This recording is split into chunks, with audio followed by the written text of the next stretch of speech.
歡迎大家收聽蘇托，我係你嘅心靈清道夫。喺丙火之年急速嘅顯化，大家有冇覺得已經好攰呢？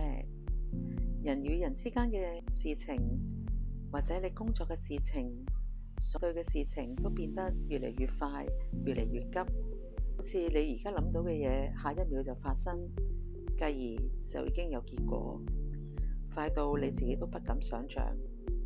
但係首要嘅係你而家要學懂點樣去守護你自己嘅能量場，強化自己嘅內在守護牆壁。如果自己嘅守護牆壁未能好好守護嘅話，好容易就會不知不覺被其他人嘅意識進入咗你嘅意識場，影響咗你嘅狀態。你會唔會成日都覺得好攰，成日都覺得好似灰蒙蒙咁？如果有嘅話，可能你嘅意識場不知不覺亦都被其他人嘅影響，但唔需要擔心。嘗試每一日俾自己做一個簡單嘅10分鐘靜心，勇敢地行出去，勇敢地清洗你內心心靈嘅疲乏同不安，強化返自己嘅狀態。因為你能夠強化你自己嘅狀態，先能夠每一日繼續以一個最好嘅狀態而向前行一大步。喺呢一個烈火之年，必須要嘅就係要穩定自己，你先能夠看見清明之路，繼續向前。心若能靜，凡事才能解。氣者是人之根本，讓氣保當下。相信你自己係能夠做得到嘅。每日抽10分鐘時間靜落嚟，做一個小小嘅靜心，讓自己內在得到更大嘅強化力同保護力。我哋而家試下一齊開始啊！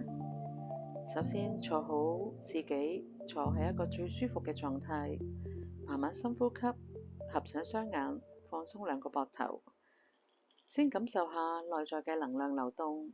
有冇感受到身體入邊有啲混濁嘅影像？可能係灰蒙蒙、黑掹掹，但係唔需要擔心。你只要慢慢而家去感受下呢個混濁嘅能量同埋佢個位置，俾幾分鐘自己去感受呢一個嘅狀態。當你感受到呢一個混濁能量嘅位置嘅時候，你而家可以感受喺頭頂上面有一條白色嘅光柱，由上而下一路慢慢落到你嘅身體，幫你清洗嗰啲灰蒙蒙、黑掹掹嘅混濁能量。同時間，你感受到腳板生出一條根，而呢條根會慢慢地連接到大地媽媽，讓大地媽媽將呢一股混濁嘅能量轉化成慈悲嘅正能量，回向返俾地球，亦都回向俾你自己。你開始感覺到之前嘅混濁慢慢開始變得清晰，你看見你身體入邊嘅光，亦都感受到溫暖。再俾幾分鐘自己調整下，然後你可以感受大地媽媽將呢一股新嘅充滿慈悲同愛嘅能量保護住你。你而家一切都變得好安穩，亦都同時間你內在嘅慈悲之心亦都啟動。最後講聲多謝你，大地媽媽，感謝你為我清洗一切舊有不屬於我嘅能量，亦都重新注入新嘅能量俾我。我而家變得好強大。當你準備好嘅時候，可以慢慢鬆下你個膊頭，張開雙眼，然後感受下你空氣中嘅流動，成個人嘅狀態。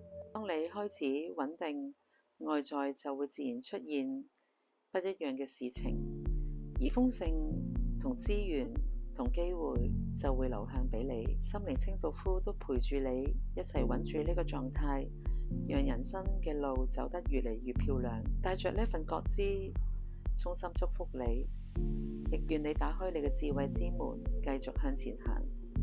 希望2026年會過得更順、更平安。記得每日做10分鐘呢個小小嘅靜心，讓你自己嘅能量場穩定落嚟。感謝你哋收聽蘇托，我係你嘅心靈清道夫，下一集再見，拜拜。